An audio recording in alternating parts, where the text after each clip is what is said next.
My family told everyone I was a failure. I sat quietly at my brother's big governor's gala, not saying a word. Then the governor himself looked at me and whispered, "Wait, you're her." The entire room fell silent. Even my dad couldn't find the words. It started with a whisper, a moment that shattered years of family betrayal. "Wait, you're Senator Reynolds?" Governor Blackwell asked, his eyes widening in recognition. Across the room, I saw my golden boy brother Ryan's face drain of color, and in that instant, years of being the family's disappointment collapsed. If you've ever been underestimated by the very people who should have believed in you most, stick with me. This is how being underestimated became my greatest strength. Growing up a Reynolds in Boston meant something. Our name was plastered on university buildings, splashed across society pages, and opened doors for us that remained slammed shut for everyone else. The Reynolds legacy was built on old money, banking, and keeping up appearances, no matter the cost. My parents, Robert and Elizabeth Reynolds, had a clear-cut vision for their children. Straight A's, Ivy League, a respectable career in finance or law, a good marriage, and never, under any circumstances, cause a scandal. From my earliest memories, it was obvious my older brother, Ryan, was their perfect heir. Handsome, athletic, charismatic, he just got our world. Ryan played by every rule, instinctively understanding the unwritten social code of our privileged lives. When he brought home straight A's, my dad beamed. When he became lacrosse captain, my mom threw a lavish party. I was different. Not rebellious, exactly, but curious in ways that made my parents deeply uncomfortable. Where Ryan accepted our family's worldview without question, I asked why. While he schmoozed at country club events, I buried myself in books about history and government. My parents tolerated what they called my intellectual phase, assuming I'd eventually fall in line. The first rail crack appeared my sophomore year of high school. My English teacher assigned a project analyzing a contemporary political issue. Most kids picked safe topics. I chose a controversial environmental policy that directly impacted companies connected to my family's investments. My research was solid, my analysis nuanced, and I earned the highest grade. But instead of praise, my parents were horrified when they heard about it from another parent at a charity function. "Do you have any idea how this makes us look?" my father demanded that night, pacing our mahogany-paneled study. "The Harringtons were there, Kennedy. Their foundation is considering a major partnership with us, and now they think we've raised some kind of radical environmentalist." But my research was accurate, I argued. The data shows these policies are harmful. Isn't the truth important? My mother sighed, that familiar look of disappointment clouding her face. "Darling, there's the truth, and then there's what's appropriate. You need to learn the difference." That became the pattern. When I joined the debate team instead of cheerleading, it was impractical. When I expressed interest in political science instead of business or pre-law, it was rebellious. Every choice I made that veered from the Reynolds blueprint was treated as a personal insult to our family's legacy. By senior year, the contrast between Ryan and me was glaring. He had his early acceptance to Harvard, following in our father's footsteps, moving through life with the easy confidence of someone who had never questioned their path. Meanwhile, I found myself drawn to social justice and political reform, volunteering at a local campaign office, fascinated by how policy was made. The campaign workers didn't care about my family name. They cared about my ideas, my work ethic. For the first time, I felt valued for who I was, not how well I conformed. When college application season hit, I made a decision that forever changed my relationship with my parents. Despite having the grades and legacy connections for any Ivy League school, I chose a well-respected state university with an exceptional political science program. The night I told them, my father's face flushed crimson. "You're throwing away opportunities people would kill for," he said, his voice dangerously quiet. "This isn't just about you. This is about generations of Reynolds before you who worked to secure your future." "I'm not throwing anything away," I replied, trying to keep my voice steady. "I'm choosing a different path. A path to nowhere," my mother interjected. "Political science? What does that even lead to? Government work? Campaigning for lost causes?" What they couldn't understand was that I had found something they never valued, a sense of purpose beyond wealth and social standing. In their eyes, I had committed the ultimate sin. I had looked at the life they prescribed and decided it wasn't enough. That fall, as Ryan packed for Harvard, relatives and family friends showered him with congratulations. For me, there were tight smiles and questions that felt like accusations. "Are you sure about this choice, Kennedy? Isn't it still possible to transfer somewhere more suitable?" None of them knew that beneath my calm exterior, I was nurturing political ambitions that would have shocked them all. I didn't just want to study politics. I wanted to change the system from within. But I kept these dreams to myself, knowing they'd only be more ammunition for my family.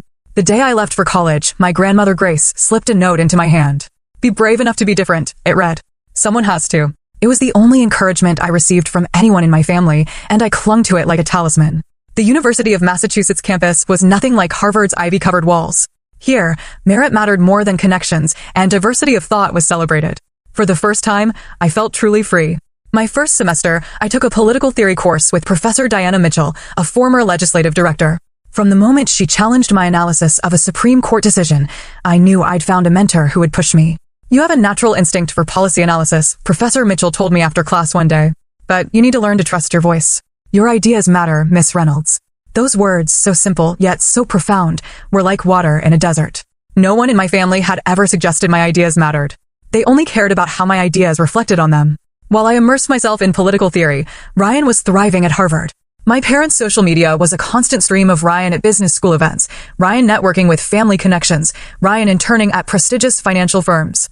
Our paths couldn't have diverged more. During my sophomore year, I joined a campus advocacy group focused on educational equity. We organized peacefully, researched thoroughly, and presented data-driven solutions to the university administration. When our efforts led to expanded scholarship opportunities for low-income students, I felt a fulfillment I'd never known. This wasn't abstract theory. This was creating tangible change in people's lives. My growing passion for advocacy made holiday breaks increasingly tense. What had once been subtle, disapproval from my family, had hardened into open dismissal of my interests. At Thanksgiving of my junior year, Ryan regaled the table with stories of his summer internship at a top investment bank. My father beamed, asking detailed questions about Ryan's networking. "And what about you, Kennedy?" my Aunt Margaret asked during a lull. "Are you still doing that political thing?" Before I could answer, my father interjected. "Kennedy is still finding herself," he said with a dismissive wave. "Hopefully she'll get serious before graduation." I stared at my plate, swallowing both my response and my hurt. "Actually," I said quietly, "I've been offered a campaign position for Senator Warner this summer." The table fell silent until my mother forced a tight smile. "How interesting. Will it pay well?" "It's about the experience, not the money," I replied. My father scoffed. "Experience doesn't pay student loans, Kennedy. My scholarships cover most of my tuition," I reminded him, though he knew this well. "Scholarships that could have gone to someone who actually needed them if you had just accepted Harvard's legacy admission," my mother added, her tone making it clear this was an old argument. Ryan, to his credit, tried to change the subject, but the damage was done. Once again, I was the family disappointment, pursuing that political thing instead of a proper career. Professor Mitchell became my refuge. She recognized my growing interest in progressive politics and connected me with opportunities to learn campaign organizing firsthand. Under her guidance, I volunteered for local candidates, learning the unglamorous but essential aspects of political work: phone banking, data analysis, voter outreach. "Politics isn't just about grand ideas," she told me. "It's about showing up, doing the unglamorous work, and building relationships with the people you want to serve." By senior year, I had built a remarkable resume of political experience, culminating in managing a successful city council campaign for a first-time candidate. When I was offered a full-time position with a nonprofit focused on voter education after graduation, I felt like my unconventional path was finally bearing fruit. My family, though, saw it differently. When I announced my post-graduation plans during Christmas break, my father's response was swift and brutal. "That's enough," he said, setting down his whiskey glass with a sharp click. "We've indulged this hobby of yours for 4 years, Kennedy. It's time to grow up and get a real job." "This is a real job," I insisted. "Important work that makes a difference." "A difference to whom?" my mother asked. "Certainly not to your future or to this family's reputation." "We've been patient," my father continued. "We've allowed you to attend that school, pursue this interest, but there are limits to our patience and our support." His meaning became clear the next morning when he informed me they would no longer provide any financial assistance after graduation. No help with an apartment, no family health insurance. "You're choosing this path," he said coldly. "You can deal with the consequences." Ryan witnessed this conversation from the doorway, his expression caught between sympathy and relief that he wasn't the target of our father's disappointment. In that moment, I realized my brother was as trapped in the family's expectations as I had been. He just happened to fit the mold. I left Boston the day after Christmas, returning to campus early. That night, alone in my dorm room, I made a promise to myself. I would forge my own path, with or without my family's blessing. I would prove that success could be measured by impact rather than income. And someday, they would have to acknowledge that I had been right to follow my conscience. I had no idea then just how dramatic that vindication would be. My first apartment after college was a far cry from the Reynolds family estate, a 5th-floor walk-up with unreliable heat and a shared bathroom. It was all I could afford on my nonprofit salary. Each month was a financial tightrope walk. Meanwhile, Ryan had graduated with honors and immediately stepped into a 6-figure position at a prestigious consulting firm. His Instagram showcased business-class flights, luxury apartments, and networking events with Boston's elite. My parents made sure everyone knew about Ryan's meteoric rise. The voter education nonprofit where I worked was chronically underfunded, but vitally important. We developed educational materials, conducted registration drives in underserved communities, and worked to increase civic participation among young voters. The hours were long, the pay minimal, but the work felt meaningful in ways I couldn't fully explain to anyone who hadn't experienced it. Family gatherings became exercises in endurance. At my cousin's wedding, I overheard my mother explaining my career choice to a family friend. Kennedy is still in her idealistic phase, working for some voter thing. We're hoping she'll come to her senses soon. Thanksgiving that year brought matters to a breaking point. Ryan arrived with news of his promotion and bonus. My parents were ecstatic, opening an expensive bottle of champagne. When the conversation reluctantly turned to me, I shared that our voter education initiative had helped increase youth turnout by 12% in recent local elections. My father swirled his champagne, unimpressed.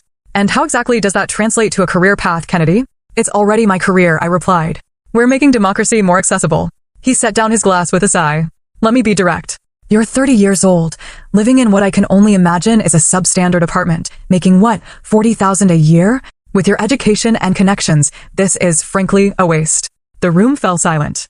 Even Ryan looked uncomfortable. Robert, my mother murmured, though whether she was encouraging him or stopping him wasn't clear. No, Elizabeth, it needs to be said. We've watched this experiment for years now, Kennedy. You had every advantage, every opportunity, and you've squandered them all on this hobby.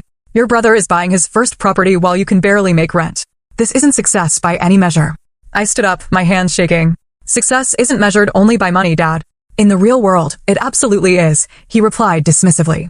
I left the table, grabbing my coat. As I headed for the door, I heard my mother call after me, but I couldn't bear another minute of their judgment. In my car, I finally allowed myself to cry. Not just for the cruel words, but for the agonizing realization that my family might never see value in the path I had chosen. That night, alone in my apartment, doubts crept in. Was I fooling myself? Was my work making any real difference? Would I always be struggling financially while my peers advanced in conventional careers? For the first time, I seriously questioned abandoning my political aspirations for a more lucrative, family-approved profession.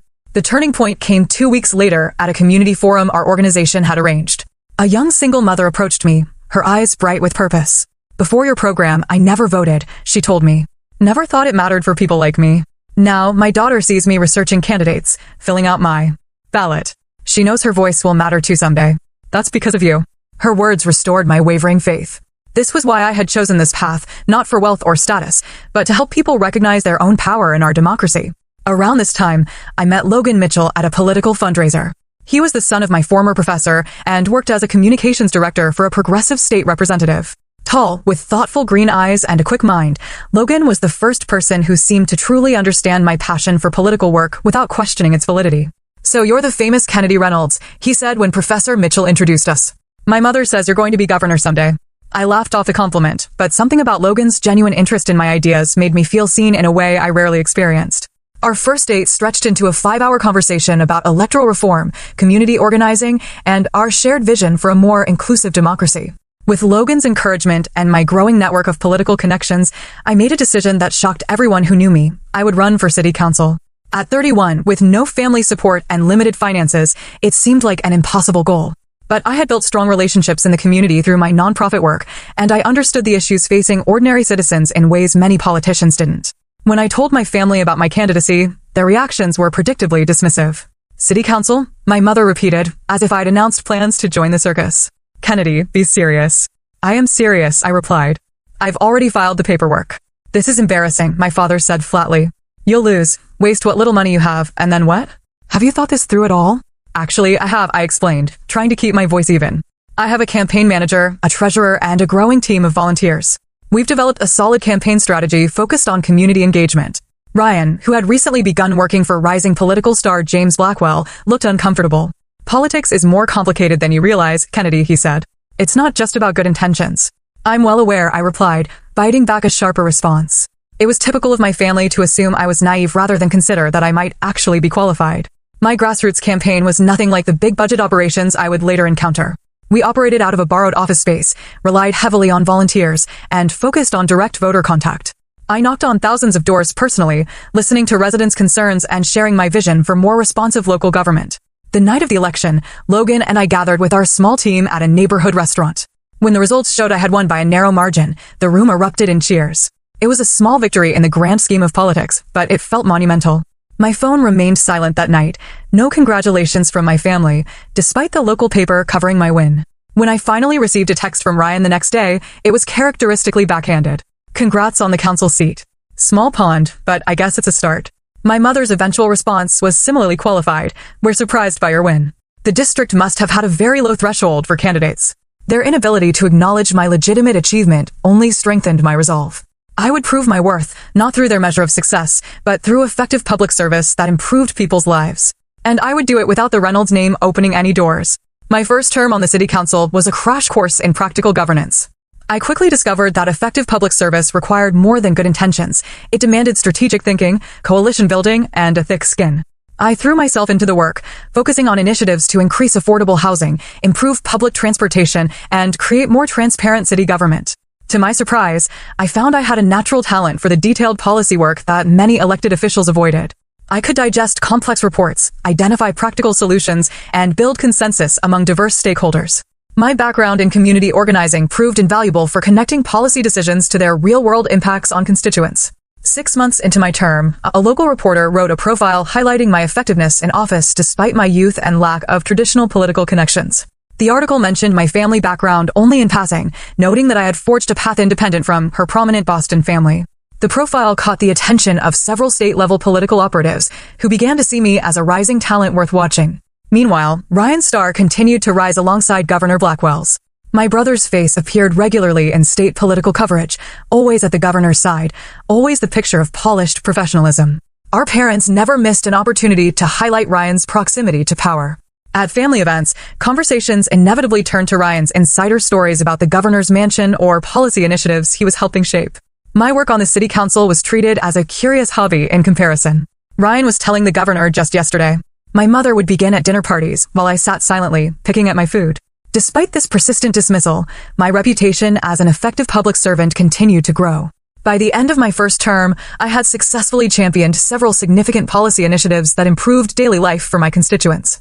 Local media began to speculate about my future political prospects, suggesting I might be well positioned for higher office. When a state Senate seat in my district unexpectedly opened due to the incumbent's health issues, a coalition of community leaders and progressive organizations approached me about running. The opportunity was both exciting and intimidating. A state Senate race would require significantly more resources and face much greater scrutiny than my city council campaign. After careful consideration and many long conversations with Logan, who had become not just my partner in life, but my most trusted political advisor, I decided to enter the race. The night before my public announcement, I called my parents, hoping that my growing record of public service might have softened their opposition. My mother answered, her voice cooling noticeably when she realized it was me. When I shared my plans to run for state senate, the line went quiet for several seconds. "Kennedy," she finally said, her voice tight with restraint. "Don't you think this has gone far enough, this political adventure of yours?" "Mom, this isn't an adventure. This is my career, my calling. I'm good at this work, and it matters." "What matters," she replied, "is that you're continuing to alienate yourself from this family. Do you have any idea how difficult it is for us to explain your choices to our friends? To have one child working respectably with the governor, while the other insists on this public crusading. I'm not asking for your approval anymore," I said quietly. "I'm 33 years old. I'm just letting you know out of courtesy." "If you announce this campaign," she said, her voice hardening, "do not expect any support from us, financial or otherwise. You will be completely on your own." "I've been on my own for years, Mom. Nothing new there." The line went silent again before she spoke with finality. "I really thought you would outgrow this phase, Kennedy. You're father, and I can't keep watching you throw your life away on these political fantasies. When you're ready to make sensible choices, we'll be here. Until then, perhaps it's best if we have some distance." The call ended without resolution, leaving me with a dawning realization that pursuing my political ambitions might mean permanently sacrificing my relationship with my family. It was a steep price, but I had come too far to turn back now. The state Senate campaign was grueling. My opponents used my family's lack of support against me, suggesting that even those who knew me best didn't trust my judgment. Anonymous quotes appeared in political coverage. The Reynolds family has a long tradition of public service through business and philanthropy. Kennedy's approach is considered unconventional within the family. Through it all, Logan remained my rock. After a particularly difficult campaign day, he surprised me by proposing in the quiet of our apartment. No grand gestures, just sincere words and a simple ring that represented our partnership of equals. "Whatever happens with this election," he said, "I want you to know that someone believes in you completely." Despite being outspent and facing established political opponents, my grassroots campaign resonated with voters tired of business-as-usual politics. On election night, when the results confirmed my victory, I allowed myself a moment of pure vindication. I had achieved this without family connections, without family money, without family support. At my swearing-in ceremony, I scanned the audience, knowing I wouldn't see my parents or Ryan, but hoping against hope that something might have changed. The only familiar family face in the crowd belonged to my grandmother Grace, now using a walker, but beaming with unmistakable pride. "I always knew you were meant for something extraordinary," she whispered when I embraced her. "Not in spite of your differences from the family, but because of them." Her presence was a balm, but the absence of my parents and brother left a hollow space that even electoral victory couldn't fill. As I took my seat in the state Senate chambers for the first time, I wondered if any achievement would ever be enough to bridge the divide between the life my family had planned for me and the one I had chosen for myself. My first term in the state Senate proved transformative. Rather than grandstanding or pursuing headline-grabbing initiatives, I focused on the unglamorous, but essential work of crafting sound legislation. I developed a reputation as someone who did her homework, asked insightful questions, and could work across partisan lines to achieve practical results. The local press began referring to me as the policy wink with a purpose, not the most exciting political brand, but one that earned respect from colleagues and constituents alike. I specialized in education policy, healthcare access, and government transparency, areas where my detailed approach could make tangible differences in people's lives. By my third year in office, I had successfully sponsored 17 bills that were signed into law, an unusual achievement for a first-term senator from the minority party. My effectiveness drew attention from national party leaders searching for talent to develop for higher office. Meanwhile, Ryan's star continued to rise alongside Governor Blackwell's. My brother had fully embraced his role as the governor's right hand, appearing frequently in state media as the administration's spokesperson. Our parents' social media accounts regularly featured photos with Ryan and the governor at official functions, their pride unmistakable. The divide between us had calcified into complete estrangement. I heard about family events only through occasional updates from my grandmother Grace, who maintained contact despite my parents' disapproval. According to Grace, my parents had developed a standard response when asked about me at social functions. "Kennedy is pursuing her own path," a phrase designed to sound supportive while conveying nothing. Logan and I had settled into a fulfilling life together. We married in a small ceremony attended by close friends and political allies, with my grandmother as the only family representative. When my parents declined the invitation with a curt note citing prior commitments, I felt the final door close on any hope of reconciliation. The unexpected opportunity arose during my fourth year in the state Senate. A U.S. Senate seat was coming open in a special election following a senior senator's retirement due to health concerns. The compressed timeline meant a fast-paced, high-stakes campaign with national implications. When party leadership approached me about running, my initial reaction was hesitation. A U.S. Senate campaign would mean intense scrutiny, not just of my political record, but of my personal life, including the family estrangement I had largely kept private. "They'll use your family against you," Logan warned during our late-night discussion. "They'll find ways to suggest that if your own family doesn't support you, voters shouldn't either." "I know," I sighed, staring at the ceiling of our bedroom. But is that reason enough to step aside? To let someone else take this opportunity? What complicated matters further were the specific circumstances of the political moment. Several critical pieces of legislation affecting education funding and healthcare access, my core issues, were expected to come before the Senate in the coming term, with votes likely to be decided by the narrowest of margins. The possibility of influencing these national policies was compelling. After days of deliberation, I made my decision. I would run, but with an unusual strategy. I would keep a deliberately low media profile, focusing on substance over personality and retail politics over splashy events. This approach aligned with both my natural strengths and the necessity of minimizing opportunities for my family situation to become the story. "It's unconventional," admitted my campaign manager, Andrea Clark, when I outlined the strategy. "But it might actually work. People are tired of political celebrities. They want someone who puts in the work." The campaign required a level of discipline and focus unlike anything I had previously experienced. I immersed myself in policy briefings, participated in small community forums rather than large rallies, and authorized my team to decline most national media requests. I appeared in carefully selected local outlets where I could discuss substantive issues without being reduced to family drama. This approach confused my opponents, who were accustomed to candidates eager for any media exposure. Their confusion turned to concern when internal polling showed my message resonating with voters tired of political theater. Through indirect channels, I learned that Ryan had taken notice of my campaign. As Governor Blackwell's chief of staff, he now occupied a position of significant influence in state politics. Though he made no public statements about my candidacy, I heard from mutual connections that he had privately expressed dismissive views about my chances. What I didn't know until much later was that during a private dinner, my father had asked Ryan to use his influence with the governor to quietly undermine my campaign. To his credit, Ryan refused, though not out of loyalty to me, but because he recognized that such meddling could backfire politically if discovered. My parents' attitude toward my Senate run moved beyond disapproval to active embarrassment. Through my grandmother, I learned they had begun telling friends and associates that I had failed at politics and had unrealistic ambitions, a narrative so divorced from reality that it would have been laughable if it weren't so painful. They just can't accept that you've succeeded on your own terms, Logan said, holding me one night when the weight of family rejection felt particularly heavy. It contradicts everything they believe about success and the Reynolds way. Security concerns added another layer of complexity to the campaign. As a female candidate gaining prominence in a heated political climate, I received threats that necessitated security precautions. These threats, combined with my strategy of limited public exposure, created an unusual situation where many voters supported my policy positions without being able to readily recognize me in person, a circumstance that would later prove critically important. The final weeks of the campaign were a blur of 18-hour days, endless policy discussions, and the growing possibility that we might actually win. On election night, surrounded by our closest supporters in a hotel conference room, Logan and I watched as the results defied conventional political wisdom. By a margin narrow enough to require careful verification, but clear enough to avoid a recount, I had won. At 36, I had become the youngest woman ever elected to represent our state in the U.S. Senate.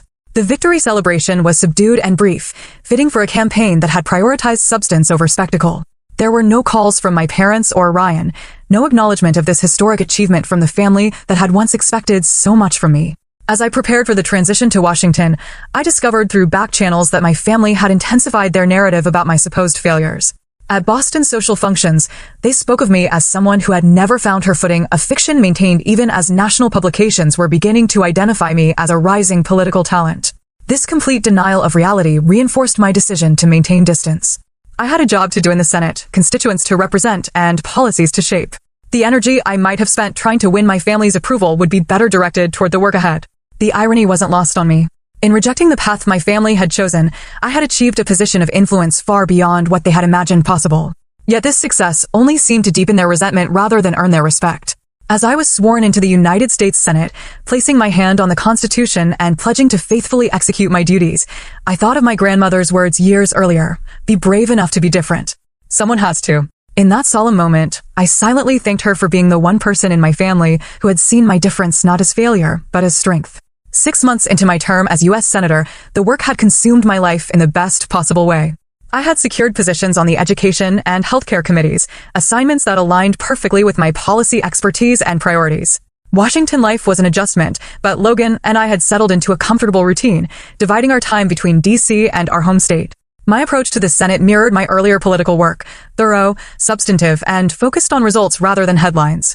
I worked diligently behind the scenes, building relationships with colleagues across the aisle and establishing myself as someone who did the necessary homework on complex issues. Due to the unusual circumstances of my election and my continued preference for substance over spectacle, I maintained a relatively low media profile. I participated in committee hearings, floor debates, and constituent meetings, but avoided the cable news circuit and political talk shows that consumed many of my colleagues' time. This strategy had an unexpected side effect. Outside of political circles and my home state, I wasn't immediately recognizable. I could often move through public spaces without the scrutiny many elected officials faced, a small luxury in the fishbowl of Washington politics. The invitation arrived on a Tuesday morning in June, elegant, cream-colored cardstock with embossed lettering.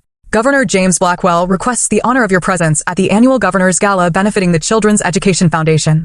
No personal note, just the formal invitation that presumably went to hundreds of political and business leaders across the state. I stared at it, knowing immediately that Ryan had to be involved in the guest list. As Blackwell's chief of staff, my brother oversaw such events. Was this an olive branch? A political calculation? Or simply an oversight, my name included on a list of elected officials without anyone realizing the family connection? Are you going to go? Logan asked that evening, finding me still contemplating the invitation at our kitchen table. I don't know, I admitted. It feels like walking into the lion's den. Maybe it's time, he suggested gently. You've proven yourself beyond any reasonable doubt. You're a United States Senator, Kennedy. Maybe seeing you in that role will finally break through their denial. After days of deliberation, I decided to attend. Not to seek approval or reconciliation, but to represent my office with the dignity it deserved. If my family chose to acknowledge me, fine. If not, I would conduct myself with the same professionalism I brought to every aspect of my work. The night of the gala, I chose a simple but elegant black dress, understated yet appropriate for the formal occasion. Logan, handsome in his tuxedo, squeezed my hand as our car approached the venue, a historic downtown hotel known for hosting the state's most prestigious events. Remember who you are now, he whispered. United States Senator Kennedy Reynolds. You've earned your place here. The hotel's grand ballroom had been transformed. Crystal chandeliers cast a warm glow over elegantly appointed tables. A string quartet played softly as the state's political and business elite mingled, cocktails in hand. From the entrance, I immediately spotted Ryan across the room, confidently working the crowd in a perfectly tailored tuxedo. Every inch the political operator he had become. As Logan and I made our way into the room, I noted with a mixture of relief and disappointment that my parents weren't in attendance. Perhaps they had heard I would be there and chosen to avoid the potential awkwardness. We were shown to a table near the back of the room, far from the governor's table where Ryan would undoubtedly be seated. The strategic placement wasn't lost on me, significant enough to acknowledge my office, but distant enough to minimize any family drama. Throughout the dinner, I maintained my composure, engaging pleasantly with the other guests at our table, a university president, a hospital administrator and his wife, and a judge I had known from my state senate days. None of them mentioned my brother or questioned our separate seating, though I caught occasional curious glances between them. From across the room, I observed Ryan in his element, leaning in to whisper something to Governor Blackwell, laughing at appropriate moments. The perfect political lieutenant. He had not once looked in my direction, though he surely knew I was there. Between the main course and dessert, I excused myself to visit the ladies' room. As I walked through the ballroom, I overheard snippets of conversation that made my stomach tighten. "That's the Reynolds girl, isn't it? The one who?" The words faded as I passed. I heard from Elizabeth that she's never quite found her way. Such a shame with their family connections. Ryan is the successful one, on track to run for office himself in a few years, from what I hear. By the time I returned to the table, my confidence had been rattled. Despite everything I had accomplished here in my home state, in these circles, I was still defined by my family's narrative, the failed Reynolds, the disappointment, the cautionary tale. After dessert, Governor Blackwell took to the podium to deliver his remarks. I half listened as he spoke about the importance of education and the foundation's work, my thoughts still tangled in the overheard conversations. I barely registered when he announced he would be making his way around the room to personally thank key supporters. Lost in thought, I didn't immediately notice when a hush fell over our corner of the ballroom. Looking up, I found Governor Blackwell himself approaching our table, flanked by aides and security. Ryan trailed slightly behind him, his attention on a notepad rather than the room. The governor stopped directly at our table, his eyebrows raising slightly as he focused on me. For a moment, confusion crossed his features before recognition dawned in his eyes. "Wait, you're Senator Reynolds?" he asked, his voice low but clearly surprised. The table went silent. Behind him, Ryan's head snapped up, his face draining of color as he realized what was happening. I stood, extending my hand professionally. "Yes, Governor. It's a pleasure to finally meet you in person. Thank you for including me this evening." Governor Blackwell clasped my hand warmly, his initial surprise transforming into genuine interest. "The Education Bill author. Your work on the Federal Education Committee has been remarkable. I had no idea you would be joining us tonight." From the corner of my eye, I could see Ryan frozen in place, his professional mask slipping to reveal naked shock. Around us, conversations had hushed as people strained to observe the interaction. "I've been meaning to discuss your healthcare access proposal," the governor continued, seemingly oblivious to the building tension. "It aligns with several initiatives we're considering at the state level. Perhaps we could arrange a meeting while you're in the state." "I would welcome that, Governor," I replied, maintaining my composure despite the growing whispers around us. It was then that Governor Blackwell glanced back at Ryan, who had finally approached, his face now composed though still notably pale. "Ryan, why didn't you mention that Senator Reynolds would be attending tonight? We could have arranged a proper welcome." A flash of something embarrassment, crossed my brother's face before he recovered. "An oversight on my part, Governor. My apologies." The governor turned back to me, his brow furrowing slightly. "Reynolds, is there a relation? The surname isn't that common." Before I could respond, Ryan stepped forward. "Senator Reynolds is my sister, Governor." Governor Blackwell's surprise was evident. "Your sister? I had no idea you had a sister in the Senate." He looked between us, clearly reassessing some internal narrative. "Why haven't you ever mentioned this?" The moment hung suspended, the nearby tables now openly watching the drama unfold. Ryan's career, built partially on our family connections and reputation, suddenly faced a complicated public revelation. "Family and politics can be complex," Governor, Ryan offered weakly. "Indeed, they can," I interjected smoothly, saving him from further explanation. "But ultimately, we all serve the public in our own ways." Governor Blackwell, a skilled politician himself, quickly recognized the undercurrents and pivoted.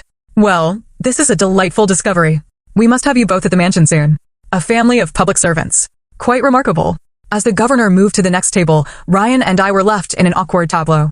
Years of estrangement condensed into a single public moment.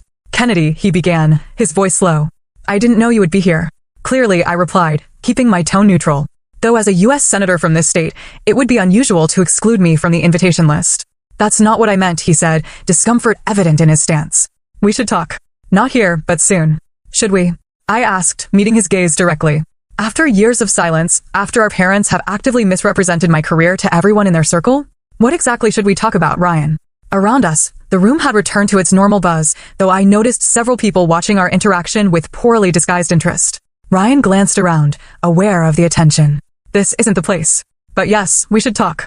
Things are complicated. They always have been, I replied. But they're also very simple. I chose a different path than the one laid out for me. That shouldn't have made me a family pariah. Before he could respond, Logan gently touched my arm. The governor's wife is trying to get your attention, Kennedy. Indeed, across the room, the First Lady was gesturing for me to join her group. The revelation of my identity had clearly altered my status at the event. We'll continue this another time, I told Ryan, straightening my shoulders. I have people to meet. As I moved away, head high, I felt a weight lifting, the burden of hiding, of being diminished, of accepting my family's narrative about my life. Here, in this room where I had entered as the disappointing Reynolds, I was now being recognized as Senator Reynolds, respected for my own accomplishments rather than measured against family expectations. The remainder of the evening passed in a blur of introductions and conversations. Political leaders who had barely acknowledged my arrival now sought me out. Business executives expressed interest in my committee work. Through it all, I maintained my professional demeanor, neither gloating over the revelation nor appearing affected by the years of family rejection it had exposed. As Logan and I finally prepared to leave, Governor Blackwell approached once more, this time without Ryan in tow. Senator Reynolds, he said quietly, I hope. You'll forgive my ignorance earlier. Had I known of your relationship to my chief of staff, I would have ensured a more appropriate welcome. No apology necessary, Governor, I assured him. Family circumstances can be complicated. He nodded thoughtfully. Indeed. Though I must say, having observed your work in the Senate, particularly on education reform, I find myself questioning the narrative I've heard about you through certain channels. You're clearly an exceptional public servant. Thank you, Governor. That means a great deal. As our car pulled away from the venue, Logan took my hand. You handled that with incredible grace. I've had years of practice, I replied, looking back at the illuminated hotel. But something feels different now. Like the truth has finally broken through. The truth was always there, Logan said gently. But now others can see it too. In that moment, I realized that while reconciliation with my family remained uncertain, I had achieved something perhaps more valuable. I had reclaimed my own narrative. No longer would I be defined by what the Reynolds family said about me. I had written my own story, and now that story stood on its own merits for all to see. The revelation at the governor's gala created ripples that extended far beyond that single evening. By the next morning, several state political blogs had picked up the story of the Reynolds siblings' reunion, complete with speculation about our family dynamics. The public narrative quickly shifted from questions about why I had been excluded from family events to wonder at how my achievements had been so consistently downplayed. 3 days after the gala, my office phone rang with a number I instantly recognized, but hadn't seen on my caller ID in years, my father's private line. Kennedy, he began without preamble when I answered. I understand you attended the governor's gala. I did, I replied, keeping my tone neutral, as would be expected for a senator from the state. There was a pause, the silence heavy with unspoken history. Your mother and I have been discussing recent developments. We feel it might be appropriate to have dinner while you're in the state. To clear the air. The careful phrasing wasn't lost on me, not an apology, not an admission of wrongdoing, merely an acknowledgement that circumstances had changed. My new position made me someone they could no longer dismiss or ignore. I appreciate the invitation, I said carefully. But I think before any family dinner, we need to have an honest conversation about the past several years. The past is the past, Kennedy, my father replied, his tone suggesting irritation at my lack of immediate agreement. Looking backwards serves no productive purpose. I disagree, I said firmly. You and Mom have actively misrepresented my career and life choices to your social circle for years. You've portrayed me as a failure when I've been succeeding on my own terms. That needs to be acknowledged before we can move forward. Another long silence followed. Perhaps we've had different perspectives on your choices, he finally offered. It's not about perspectives, Dad. It's about respect. You couldn't respect that I chose a different path from the one you prescribed. Instead of supporting me, you punished me for it. That hurt. The vulnerability in my last statement hung between us. In all our conflicts, I had rarely allowed myself to express the personal pain their rejection had caused. Kennedy, my father said, his voice softening slightly. Family is complicated. Perhaps we could start fresh. Your position in the Senate is impressive. We can build from there. The qualified acknowledgement was so typical of my father, unable to simply say he was proud or that he had been wrong, instead offering conditional approval now that my success had become too prominent to deny. I need time to think about this, I told him. And if we do meet, I'd want Logan there as well. He's my family now. The family who supported me when you and Mom wouldn't. As you wish, my father replied stiffly. Let us know your decision. After hanging up, I sat in my office, emotions swirling. Part of me wanted to reject the overture outright, to tell my parents that they had lost the privilege of being in my life. Another part, the little girl who had always craved their approval, wanted to rush toward any possibility of reconciliation, no matter how qualified. Logan helped me find the middle path. You don't have to decide everything at once, he counseled. You can set boundaries while still leaving the door open. 2 weeks later, I met my parents at a private dining room in a discreet restaurant. Logan sat beside me, his quiet strength bolstering my resolve. The conversation was strained but civil, focusing primarily on surface-level topics, my committee assignments, Logan's work, the renovations to our DC apartment. When my mother finally broached the subject of our estrangement, her approach was typically indirect. We may not have always understood your choices, Kennedy, but we never stopped caring. Caring isn't the same as respecting, I replied evenly. You didn't just not understand my choices. You actively denigrated them. You told people I had failed when I was succeeding. That goes beyond misunderstanding. My father shifted uncomfortably.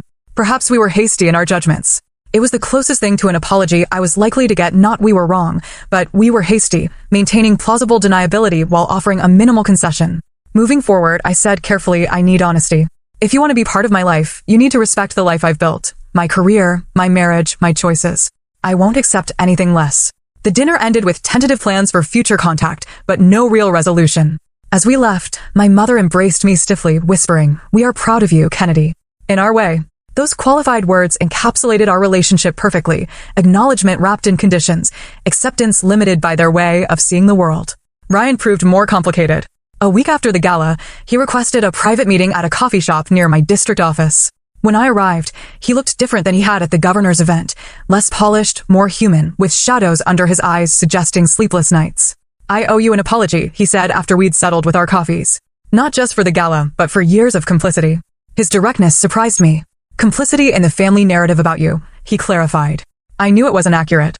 I knew you were succeeding, making a real difference. But I never corrected them, never stood up for you. Why didn't you? I asked, the question that had haunted me for years finally spoken aloud. Ryan stared into his coffee. It was easier not to. As long as you were the disappointment, I didn't have to question my own choices. I could be the success story without examining whether I was actually happy with the path I'd taken. And are you happy? His hesitation told me everything. I'm successful by their measure, he finally said. But watching you forge your own path, standing on your principles even when it cost you family support, it's made me question things. Our conversation that day didn't immediately repair years of distance, but it opened a door.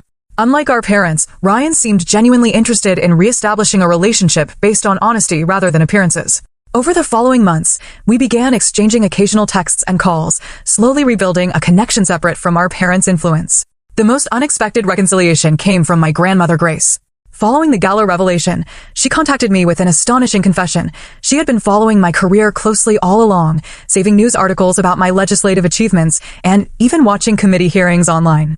I always believed in you, she told me during a private lunch at her assisted living facility. But I was a coward. I should have defended you more openly to your parents. You were the only one who showed any support at all, I reminded her gently. That meant everything to me. Grace took my hand, her paper-thin skin cool against mine. I want you to know something. Your grandfather, my husband, was like you. Questioned everything, wanted to make a difference rather than just accumulate wealth. Your father rejected that side of himself to please his own father. When he saw it in you, so strong and undeniable, I think it frightened him, reminded him of the path not taken. This revelation illuminated my family dynamics in a new light. Perhaps my father's rejection wasn't just about my choices, but about what those choices reflected back to him about his own life. As my first term in the Senate progressed, I channeled these personal insights into my legislative work. I became a leading voice on bills supporting family mental health resources and programs to help first-generation college students navigate systems their families couldn't guide them through. My personal experience of forging a path without family support gave me unique perspective on the challenges faced by those without built-in advantages. Logan and I began having serious conversations about starting our own family. The prospect of parenthood raised inevitable questions about what kind of family culture we wanted to create. I know exactly what I don't want, I told Logan one night as we discussed the possibility. I never want our child to feel that our love is conditional on them following a prescribed path. We'll make mistakes, Logan reminded me. All parents do. But we'll make different ones than your parents made.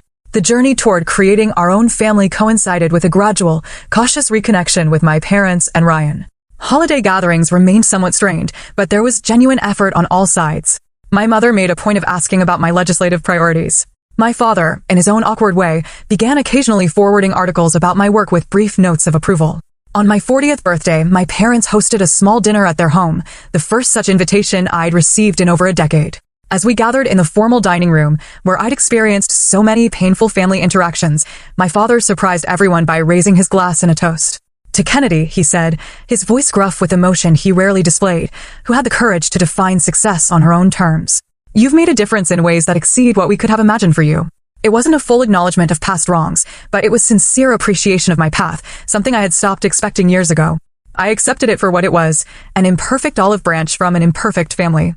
Looking around that table, at my parents trying in their limited way to bridge the gulf between us, at Ryan with his newfound willingness to question the family script, at Logan who had shown me what unconditional support truly meant, I realized that all relationships exist on a spectrum of health and dysfunction.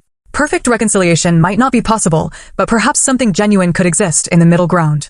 The deepest lesson of my journey wasn't about politics or even family, but about authenticity. By refusing to conform to others' definitions of success and worth, I had discovered my own. The path had been harder, lonelier at times, but ultimately led to a life aligned with my values rather than someone else's expectations. As I look back now, I see that being underestimated was indeed my greatest strength. It forced me to rely on my own judgment, to build resilience, to find value in myself rather than in others' approval. Those qualities served me well, not just in politics, but in the more fundamental human challenge of living an authentic life. I often wonder if you've been underestimated or dismissed by those whose approval you sought. How did it shape you? Did it break you down or build you up? Sometimes, our greatest strengths emerge from our deepest wounds, if we're brave enough to forge our own path through the pain. Thank you for staying with me through this story. If it resonated with you, please consider subscribing and sharing with others who might need to hear that being underestimated can become their superpower too. Let me know in the comments about your own experiences with family expectations. Sometimes sharing our stories is the first step toward healing. Until next time, remember that true success isn't measured by other standards, but by the courage to live authentically, according to your own.